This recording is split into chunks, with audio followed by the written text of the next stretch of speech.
We have the Norths That's in the us. building today. Dr. Marcus North and Patreon Weeks North. Hyphenated, yes. Of course. I know that's right. You took your man last name, honey. I hate you so bad. So I just want to get into it. The reason why I want to have this conversation was because I feel like we don't really get many examples of Black love, gay Black love. And I feel like if we do, it's short-lived. Shady. Yeah. So I really wanted to be able to kind of put two people who I hold as dear friends, and I look up to the union that you guys have built, and kind of just have a conversation about the ebbs and the flows, the triumphs, the high points, the low points, all of the things in between. So let's get into it and let's talk. Y'all listen up, bitch.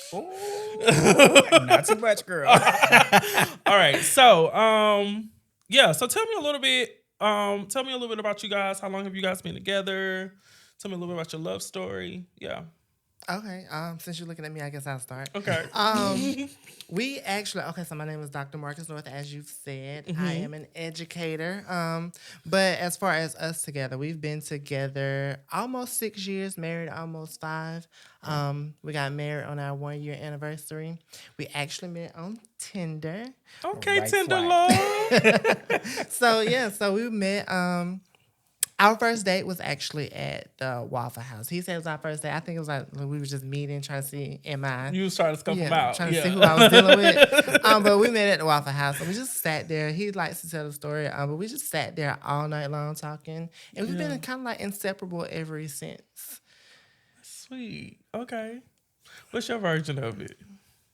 This man stalked me. No, I'm just playing. No, we met on Tinder. Ironically, I wasn't living here at the time. I was here for business. And we met on Tinder. Like he said, we met at the Waffle House. I met in a very Caucasian area. So if I screamed, I would know that. Because you didn't know who this stranger was. No, I really did not. Yeah. But yeah, we exchanged numbers. I made a mistake and FaceTimed him to make sure he was real, like a real person. And so I think after that, we literally stayed at Waffle House maybe 5 hours. We ate, went outside, talked in the parking lot for another 2 hours, something like that. We literally talked my whole way home. And so he tells me, he's like, oh, tomorrow I want to take you on a real date. And so that next day, we go out to this restaurant. Where do we go? And why would you ask me that on camera?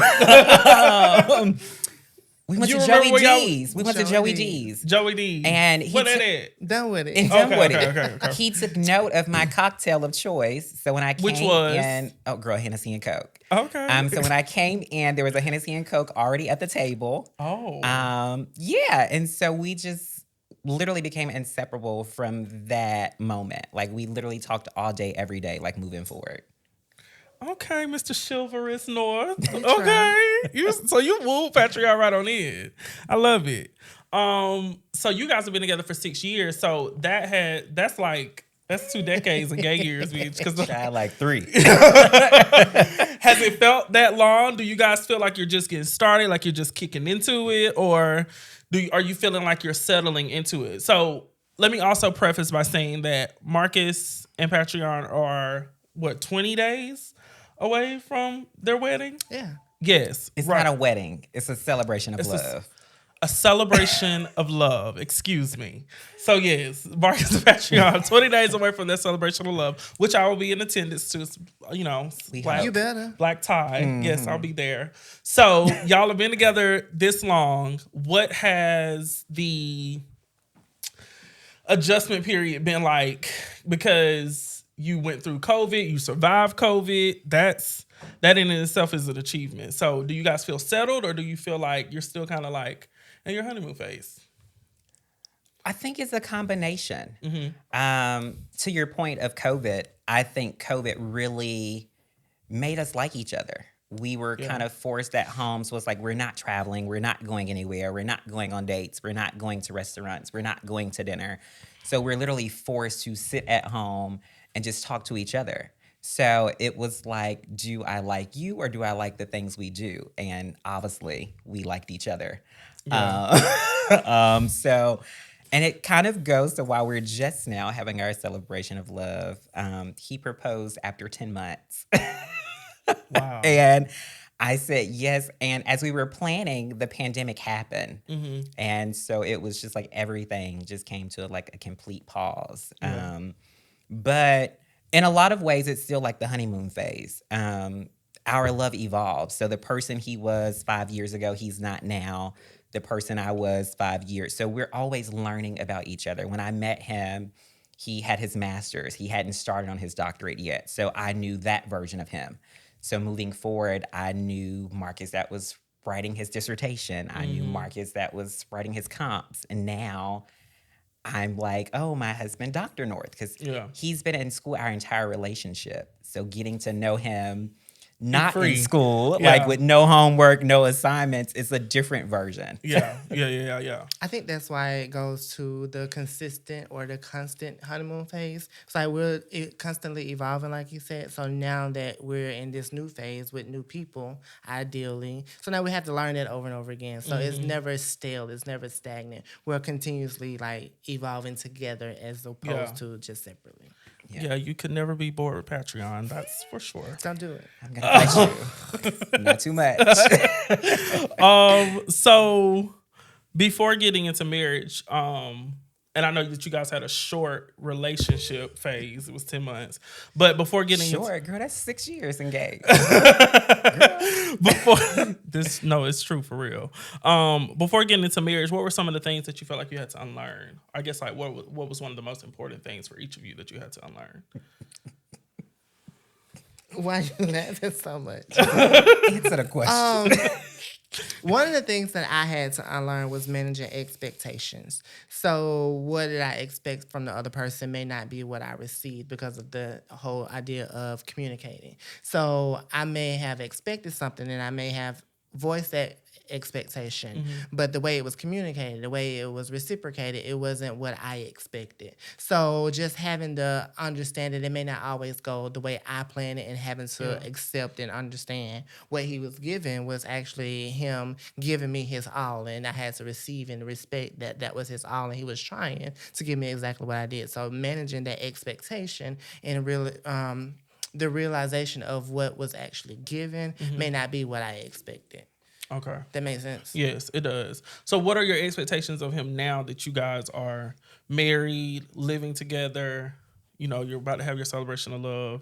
Are there like specific expectations that you have of him now, or how have they changed? They're very, I would say, maybe generic, but specific to us. So, for example, I would say communication is very important for us. So, when we are communicating, just make sure, like, just the reciprocation of it. Yeah. I may receive it a certain type of way. So I have to say, oh, so when you say this, I'm hearing you say this. Is that correct? So just having to make sure that the expectation of him communicating and being that transparent, like, you know what? That's what I said, but that ain't what I meant. Yeah. So when I said it and I said it in this tone, or I said it with this connotation, I actually meant for you to receive it this type of way. So that constant communication. So just that being transparent and just being patient. That patience is also an example of the expectation that I have of him. And just being present. Like he said, I've been in school majority of our relationship.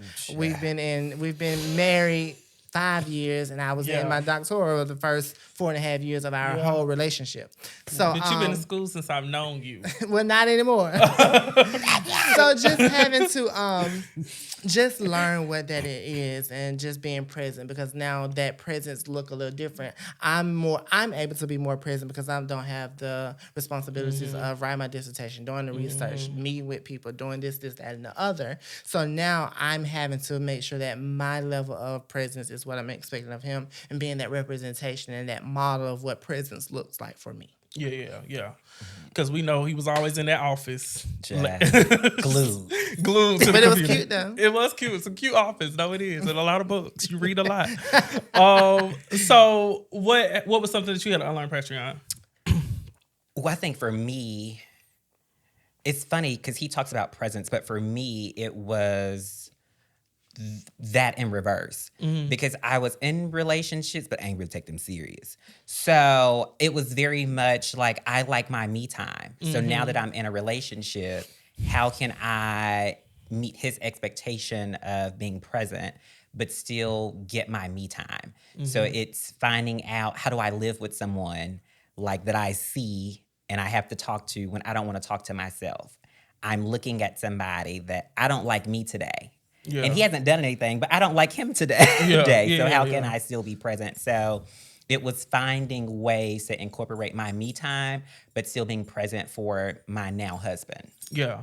No, I think that's real because I think that's something that we don't talk about. Like, you guys literally have enmeshed your lives together. You live together. You share a home. You know, you share finances, like all of these things. And that's a transitional phase. You know what I mean? And it's a really vulnerable space to be in too, because on the days where we just like are in moods, right? Because we human, like I don't feel like being bothered today. You gotta like look at this other person and still kind of operate in a space of respect, right. You know, because you are cohabitating with them. So yeah, I'm sure that was difficult.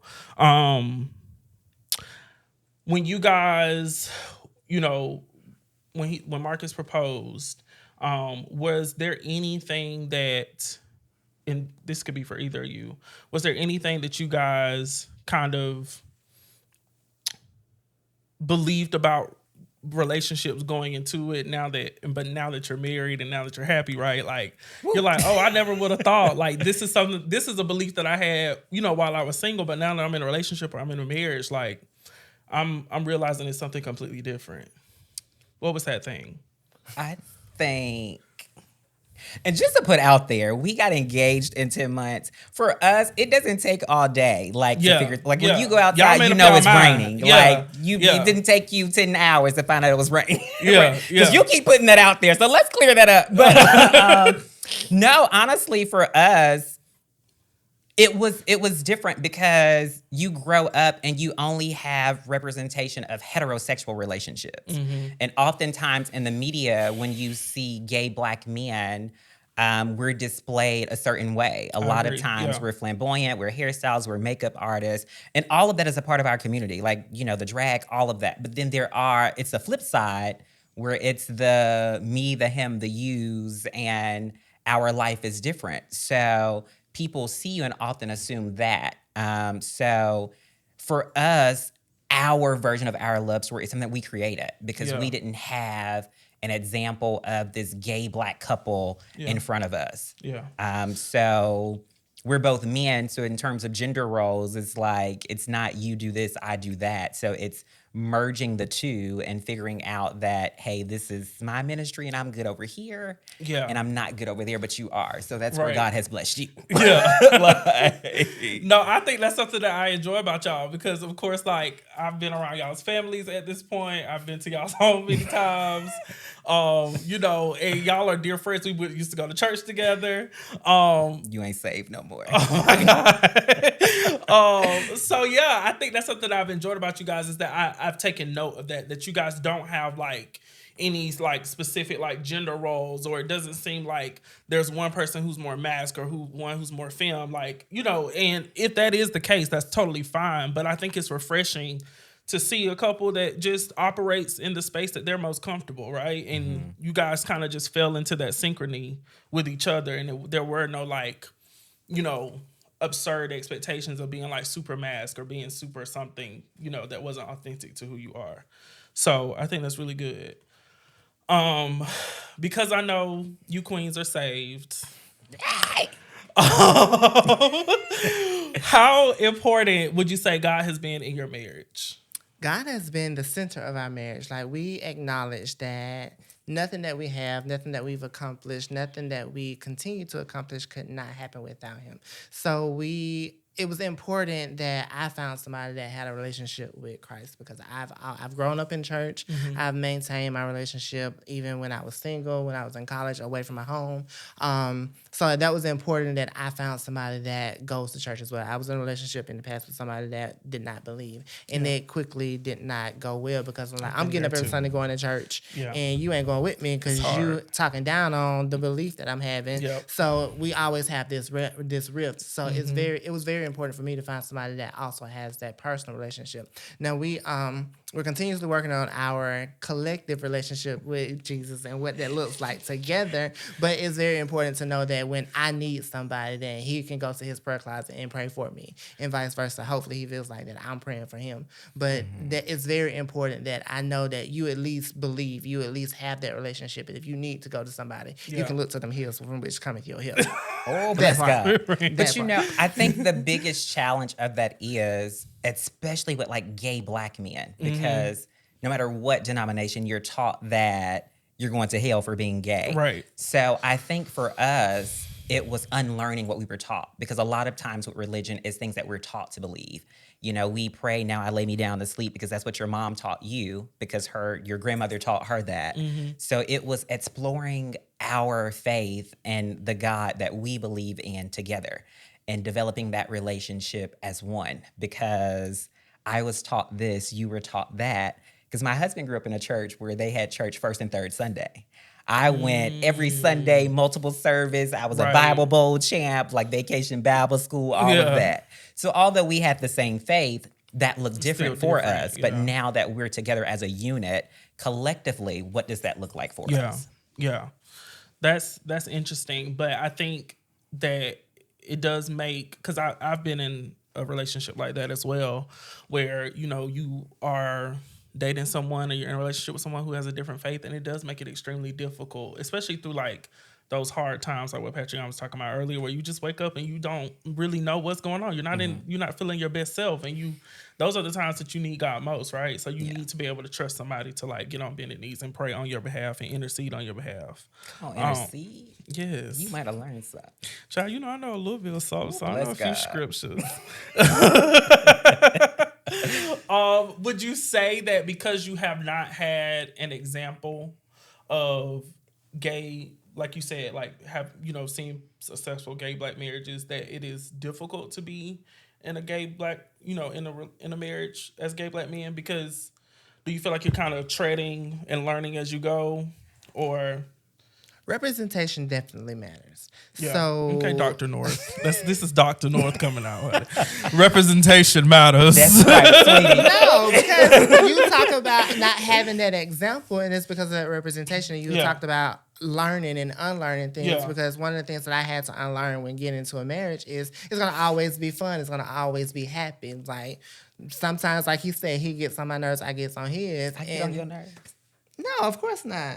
Right answer. Go ahead. But you don't have that representation on television. Yeah. All of the black couples that you see, Yeah. they're happy. They don't show that downside of it. Or if they do, it's both ends of the spectrum. There's no happy medium. Yeah. It's either trash and they beating on each other, or they happy and then nothing goes wrong. But getting into the relationship or getting into the marriage, that's something that I had to unlearn. Like some days we may disagree, but having to learn how to disagree. So when you're thinking about what it means to be a black gay couple and being a positive black gay couple and being a successful black gay couple, it is definitely something that we're learning continuously as we continue to build and as we continue to grow. And just thinking about that, it doesn't look like what people would expect a relationship to look like to me, because it goes back to that whole communication thing. Yeah. Like, hey, this is what I'm thinking. Hey, this is how I receive that. Hey, this is what I think about when you did this. Yeah. Is this what your intention was? So it has to be with, okay, I can't say, well, Cedric and John did this when this happened to them. Yeah. Is this what we doing? Is this Right. this is how we moving? Yeah. We're learning, and it's like, okay, this is how we're going to move because this is how it works for us. Yeah. Yeah. And I think something that we both said early on in our relationship that's helped with that is we always said that we were going to be the person that we needed most growing up. Yeah. And so we've honored that commitment to each other. And to piggyback off my husband in terms of communication, a lot of times we say that word and throw it out, but what does that look like? Because communication to you might look like, oh, you're not talking to me, but I'm texting you. But that's not your version of. No, Patreon and he's taught laughing me that. Yeah, no. Because when we first got together, that was a barrier of ours because Marcus doesn't like to talk. No, he don't. So for me, texting, texting that just wasn't He's so antisocial. Like, yeah, so that wasn't it. So it was like, oh my God, like this is so weird. Yeah. Like, but now it's like, girl, it almost came to bite me in the ass. Ass, because he be over communicating for yes, he be like, you want to talk so much. I'm like, oh my God, I get it. Like, we're good. Like, but it's really talking through and go. So I would say it's pros and cons to it. Yeah. Like, but everybody's pros and cons is different based off of their situation. And I think that's something that you have to talk through with your partner. Mm-hmm. You were the person that taught me. I'll never forget. I was at your house for one of our numerous wine nights that we do. And I was talking about what I felt was important to me in terms of a partner. And Patreon challenged me and was like, well, what does good communication look like to you? Because we always talk about communication, but is good communication talking on the phone multiple times a day? Is it texting all day, every day? Like, you really made me think outside of the box in terms of that and really like be specific about what that is for me and how it makes me feel comfortable in a dynamic with someone else. But I think that's with everything. Like, even being present, what does that mean? Does present mean I'm sitting next to you, or do you want me to like rub your shoulder, like, or do you just want me in the room? Do you want me in the room, or do you just want me in the space? Like, I'm downstairs cooking and you're upstairs watching Netflix, but just knowing that I'm there. I think a lot of times we give vague language, but we're not clear. I think it's important that we define exactly what we are. We used the term earlier, expectations. Defining what you expect. Defining what everything that you are looking for looks like. You can't assume that because I say monkey, then we're talking about the same type of monkey.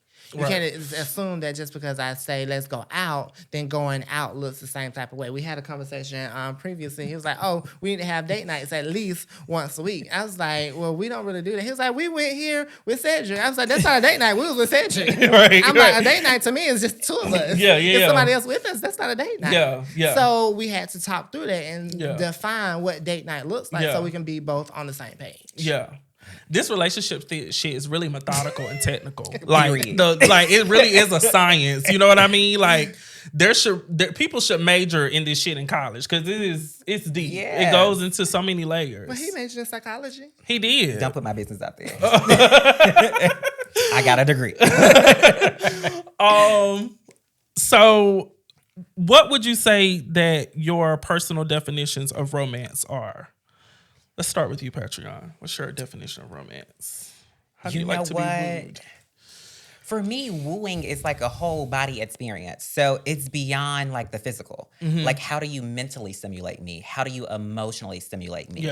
Like, you entering the room, does that just make me like, oh my God, like, do I get chills? Because it's, like I said, it's a total body experience. Physical, baby, that's gonna fade. Like, when I turn 80, it might, sag. It might not hang the same, But if mentally I still got you there, emotionally, like, we're good. That makes sense. That's probably why you married a smart man. That's a doctorate degree because he stimulates you mentally. Period. Yes. What about you, Fran?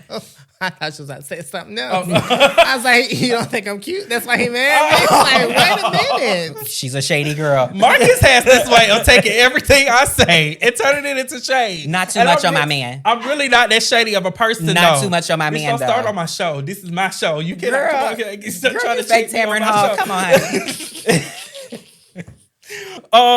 So Marcus, what's your definition of romance? Oh, romance is that loud enough. Romance. This is a show. You got to edit that out. We gonna keep that in. That was funny. Okay. No, for real. Honestly, romance is kind of like what I was talking about earlier. It's about being present. Like you have to make your presence known to me. I need to know that you're there for me. I need to know that you are interested in me. I need to know that if I need something that I can call on you. That's all that level of intimacy for me. It's more than just sex. It's that, how, like you said, how do you make me feel? How do you stimulate me mentally? How do you stimulate me emotionally? I'm an emotional person. So That he is. So, see, I forgot what I was saying. No, seriously, romance is, do you stimulate me emotionally? Do you attend to my emotional needs? Can I be an emotional being in your presence? Yeah. Do you allow me to be that emotional being? Yeah. Because you mentioned about how being men, black gay men, or just black men, we always talk about black men should not express their emotions. They should not be emotional beings. So do I have to put on this face that I'm just this stark and hard person, or am I allowed to be my emotional self? So that romance to me looks like me being able to be open and transparent and vulnerable at all times. Yeah. Okay. That makes a lot of sense. I feel like one of the, I feel like I'm learning this as I date more and, embark on setting my sights on marriage possibly one day. But I feel like one thing that's difficult with us being in same-sex relationships is that, and this is not, I don't want to stereotype or generalize across all gay communities, but I know a lot of my friends, they have tended to have, rocky relationships with their fathers, some with their mothers, and I think, particularly for myself, having had a relationship with my father that was not always the best, and having to heal through that and grow through that and learn through that, I realized how kind of difficult that made for me to kind of be with a man and like communicate with a man and kind of know what a man is thinking, because I know what I'm thinking and I know what I feel, but trying to think about understand a man's perspective was just kind of something that was foreign to me. Why did I decide to be gay? I don't know. Given that, but You're a woman, but it's okay. She didn't disagree. Don't have my mama calling me, asking me if I changed my pronouns. No, mama, I did. Okay, all right. So, something I really want to talk about. Y'all are so stupid. This is all these hoes want to do is bully me. Girl, come on. One of the things I really want to talk about that I think is really beautiful, and I know that you guys are still kind of in the transition phase of all of this. You're transitioning what? I'm saying, like, use you're your words transitioning- lightly. I'm Our not pronouns are transitioning. he, him, his. I am he, him, No, I know. his, she, her, hers, depending on how many drinks I've had.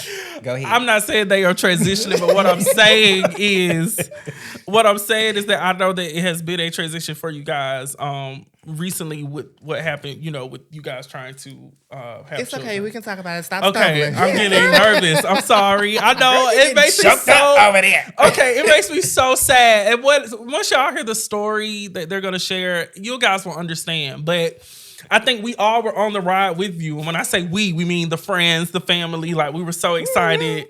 Like, these girls would have a little baby. But yeah, talk to me a little bit about what that journey's been like in expanding your family. Oh, you want to look at me. So one thing I'll never forget, and we always talk about this, our most memorable date was I was visiting Marcus. We hadn't started shacking up at the time. Like, I was just visiting him. And so we went for a walk. And so we walked through this neighborhood, and it started raining, and we were walking for hours, but we continued to walk in the rain. So we always talked about the type of neighborhood we would live in, the type of, we would have his and his cars, like what our family dynamic would look like. And so when we...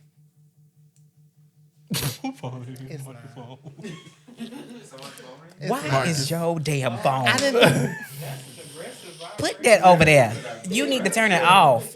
Turn it off. Mess it up. And my friend got to pause his camera and all that type of stuff. Is it on Do Not Disturb? Oh, he said keep going. Just keep going. You can keep going. Yeah, so we started our adoption journey. perfect timing. Like literally, I think Marcus were you working on your comps? Yeah. My husband had just started working on his comps. And so we were trying to find an agency that was friendly to us. So we tried like doing the whole foster to adopt, never heard back from them. We reached out to some other agencies. Their verbiage was very clear that it was not for same gender loving individuals. Yeah. So Marcus found this agency. And so we reach out. They literally have one slot open. And so in my mind, I'm like, oh, nothing's going to happen. Shits and giggles. They have thousands of applications. What the hell is going to stand out about us? So we talked to them. The guy falls in love. And so he's very transparent. He was like, I don't mean to offend. He said, but because you all are Black, he was like, you're going to be placed rather quickly. He was like, we have a high demand for Black couples. There, we don't have a lot of them, but we have a lot of Black moms that prefer to place their child with someone that looks like them. So we go through, we talk, we literally get the call the next day that we were accepted. So of course they got their check first. Right. And so within 2 months, we matched. Yeah, we matched with the birth mom. And it's almost like Tinder. So based on what ironically, based on what you put out there, because a lot of agencies don't allow you to choose race, gender. It's like you want a newborn, what you get is what you get, next case. But this agency, so based on our preferences, they present your profile to expected moms. And so we come across this young lady. She is, I think, 3 weeks pregnant. We don't know what the sex of the baby is, anything like that. So we're talking to her. We connect with her. We fly to Detroit to see her because she's in Detroit. We're paying living expenses. We're buying food. We're buying groceries. We do all this. 3 days before our baby was supposed to be born, she goes ghost. We don't hear from her. The attorneys don't hear from her because with this particular agency, you pay for your attorneys as well as expected mom's attorneys. So we don't hear anything. So of course we're devastated. The crazy thing is you have to put on face. So this happens New Year's Eve. 2 days. 2 days before. So we're in church. And baby, I am slung. I think I cried the whole service. Nobody knows what's going on because we haven't announced because we're still trying to see we're trying to hold on. Maybe yeah, she gonna come back around. Yeah. Maybe she's sick. Maybe she's in the hospital. Yeah. She just hadn't had a chance to call us yet. Yeah. And so that doesn't happen. And what you don't know is a month later, we match with another mom after this happens. So we find out she's pregnant with twins. So I'm like, oh God, don't really know how this is gonna go. So Marcus had just defended his comps. So I'm at work one day and I get a call from our agency. And so long story short, that birth mom with the twins, she wound up having some kind of health complication. She had to have a blood transfusion, which caused her body to go toxic, which caused the twins to go toxic. So we miscarried the twins. So here it is, 1 month, we've lost one baby. And we chose not to share that with anybody because it was just really emotional for us. And it's like, my husband just defended his comps. We're supposed to be excited, but not even because you are now waiting for this. So essentially we lost 3 babies in 2 months. 2 months. Y'all. Why y'all didn't tell me? Okay, let's stay on script. Girl, stay. That's crazy. Okay, so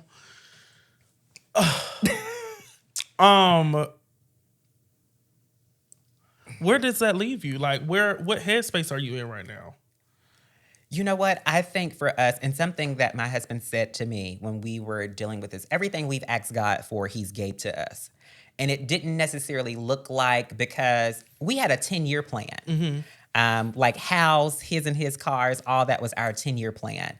God gave us all of that within the first 5. Yeah. And I'm a numbers person, so 5 is a number of grace. Yeah. 3 is a trinity. Here we go. So, girl, get it together. It's just hitting me though. Your mascara starts I can't running. believe my friends were going through this. This is so sad. Yeah, and so it was rough because The year prior, I'd lost my brother to cancer. And so I'd already had a shaky relationship with God because I'm like, God, my brother was a saint. Yeah. Like, I know some crack kids. I know plenty of people you could have took. So it's like, here it is. Like, God, we go to church. We pay our tithes. We do all of this. We're asking and we haven't got. And then my husband reminded me, you know what? Everything we've asked God for, he's gave. And it didn't necessarily look like, but we got it. And so now we're just kind of being patient and waiting to see what God is going to do. Yeah. It goes back to what you said about how important is God. We trust God. Like, it may not look like what we want it to look like. We have this 10-year plan because that's our plan, but it's like everybody always say, your plan is plan A. God laughs at your plan and then shows you and manifests to you what his plan is for you. Yeah. So it's like everything is important to but what God has in store for us. So we just trust God in this space. Like, we still have hopes. We still have aspirations of expanding our family with a child. But what does that look like? We don't know. Yeah. But until then, we're going to keep practicing, girl. That is a testament. That's a testament to the strength of y'all's relationship, to the strength of y'all's marriage. Because I'm sure that it was not easy. You know, you grieve together, but then you have your own separate forms of grief. And I remember even when it happened with the first kid, I remember, you know, Marcus telling me, like, Patreon was, you know, he ready to go balls to toes. He's upset, you know. So beat that bitch ass. So I know that, you know, it had to be difficult. And I commend y'all for being able to, like, still navigate those waters. Because these are the things that, you know, break people, you know, apart. So, and the funnier thing with that, we were helping a friend out, so we had someone living with us. So it's like you're trying to grieve, but you also have someone else in your home. So it's navigating around that space as well. Yeah. So we're going to work, we're going to church, we're still meeting, having drinks with people, but I'm literally breaking down in my car. It got to the point, it was so bad one day I left work and I came to his office. And he was like, do you want me to leave work? And I'm like, no, don't leave work. So he literally sat in the car with me for like 30 minutes. And I ended up leaving work. And we just cried. Yeah, y'all had to. Yeah, let it out. Yeah. And then we go home. And cry some more. Yeah. And then our friend that was staying with us comes in and now we're smiling and chummy. Like, hey, girl, like, let's watch TV. Yeah. Yeah. Wow. That's crazy. It's hard being vulnerable in that space because everybody was like, hey, well, how are you doing? Well, how do you think I'm doing? Like, oh, what's going on? It's like, let's talk about it. It's like, we may not always want to talk about it. It's like, I just want to bask in it and be with my husband because that's something that we experience together. Yeah. So we want to cope together. We want to see what it looks like together. Everybody likes to give their unsolicited advice on everything, even if you haven't experienced it. Oh, well, have you guys done this? Have you guys considered this? Oh, well, what are you guys doing about this? Did you pray about it? No, we ain't pray about it. Of course we prayed about it. What do you think? Right. So we wanted to still put on that face as if like we're just going through because we didn't want all those unsolicited advices to kind of like persuade us or attempt to persuade us to try to tell us how to cope with something that we're going through. Yeah, yeah. And I say all that to say, for those of you watching, stop asking people, do they want kids, when they gonna have, because you never know. And I think a lot of times we're cognizant of it when it's heterosexual couples. But here it is, my husband and I, we've had a failed adoption. We've miscarried twins. So you never know what a person's going through. I never ask people like, oh, do you want kids? Or, oh, y'all been together for this long? Because we literally had people doing that, not knowing what we're experiencing and what we're going through. So it's like having a scab. And when it's almost healed, you go and rip it off again. Yeah. Wow. Well, I commend y'all. Y'all are just love you guys, little sluts. So, because your mama watching, I'm not gonna say how you really are. You cum guzzling whore. Hi, Mom. Stop. Dr. North is sitting amongst us. What that mean? Don't want him and his constituents to be judging him. Okay, so we're about to play a game. The game is called Shoot It Straight. Ooh. So yes. You sissies will come up with some stuff. game is called Shoot It Straight, ironically. And so basically what the game is I will shoot you a question. You have about like 30 seconds, no more than 45. Keep it short to answer the question. And then we move on to the next. Okay? Okay? Okay. Y'all sit there looking like That's lumps gonna on be a a lot. struggle for my husband. It's gonna be a struggle for your I husband. have to think about it. That's why I like to text and not talk. I gotta think about what my responses are. Come on, let's go though. We're gonna try. He real loquacious. Come on though, honey. So He you got too real much time That's to a think. word. Come That's a on. word. Okay, so who's spending the most money? He is. He practicing line.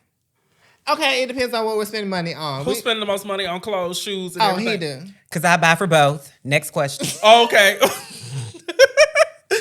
Is infidelity always a deal breaker? Yes or no? Is it a deal breaker for you guys? Or is it something you can work through? This don't mean go cheat, but I think it's something I can work through. It depends if it's like emotional or physical. Okay, That's I think it's valid. I Yeah. think you have to define what infidelity is and go Yeah. back to Yes. defining what you're talking about. So Yes. defining what infidelity is. That's why I hesitate to answer that question. Everybody Yeah, think yeah. what infidelity is. And did just I You said find this. Yeah. You said this a couple of days ago when we were talking about it. Yes, Uh-huh. in the group. Yeah, Yeah. yeah. Okay. And did I yes. find out, or was I nosy and like came across? Did you some come stuff? across it? Because Yeah. you find what you're looking Yeah. for. Okay. Okay. That's It cute. depends. All right. Who is cooking the meals? You know what? It, That's a both question. Because before, when it was him, like in school and all that, it was me. And now, like, I'm like super busy and like at work and all that. Because he was like, "Oh, you gave me my turn. Now it's your turn." Yeah. So now it's him. So that's like a both. Of Okay. us it kind goes of back to thing. the question we had earlier about gender norms. Like everybody don't have to just be the one person cooking. So we Yeah. kind of share those Yeah. things. You share those things. You made some good cakes though. Now I'll bake. Yeah, you bake. Yeah. I tried to teach him how to bake, but he got mad at me. He ain't got no patience. said- He's not patient. Oh. Next question. Okay, we waking up on a normal day, you know. So what Marcus may have an attitude on Tuesday. Patrick, I got an attitude on Thursday. Whose attitude is the worst? Whose attitude is ranking out? Ooh. Whose wrath is the thickest? He is. No, I think again that's the both of us kind of question. Because when you're in a relationship, no, seriously, when you're in a relationship, sometimes you have to realize that my partner's had a worse day than I've had.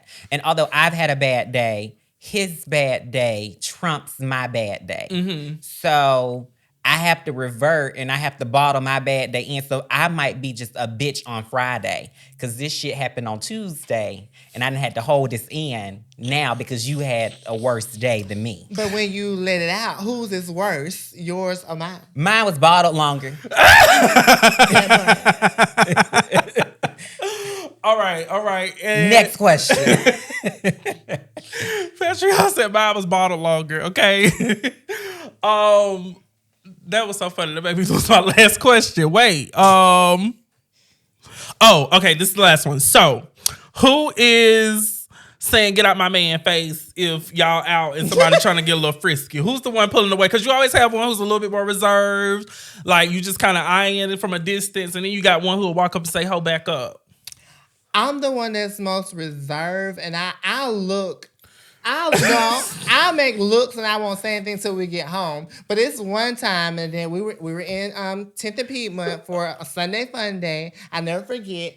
And he was like, "Oh, what was that dude say?" I was like, "Oh, he was trying to talk to me." But I was like, he said, "Oh, I think you're cute." And I was like, "Oh, my husband thinks so as well." He was like, "Well, why you just ain't said thank you and keep it moving?" So the dude came around again 2 more times. Then he come, "Oh, let's go. It's time to go before I show out." So I was like, "Oh, but you just want me to be friendly to the dude." So he's the one that's gonna snatch somebody up first. To my defense, when someone, because I mean, my husband is attractive. So if someone just walks up like, "Oh, he's cute," that's fine. You're not going home with him. I'm fine with that. Right. But now that he's said, "Oh, my husband thinks so also," and you keep trying to make your presence known, Miss Mama, don't try me because I'm godly and ghetto bitch. But I'm nice. Unless you push me. So he gonna snatch somebody. He gonna snatch somebody up. Oh, I think that was fair. Yeah, I think that so. was fair. You if you look for argument, Yes, you will not I get it think from me. that was fair for because me to I beat a believe bitch in up. snatching bitches up Yes. too. Yes, on any day. Thank y'all so much for coming on the show. I enjoyed y'all, friends. I wish you a lifetime of love and happiness. I cannot wait to come to your celebration of love later this month. Girl, you might get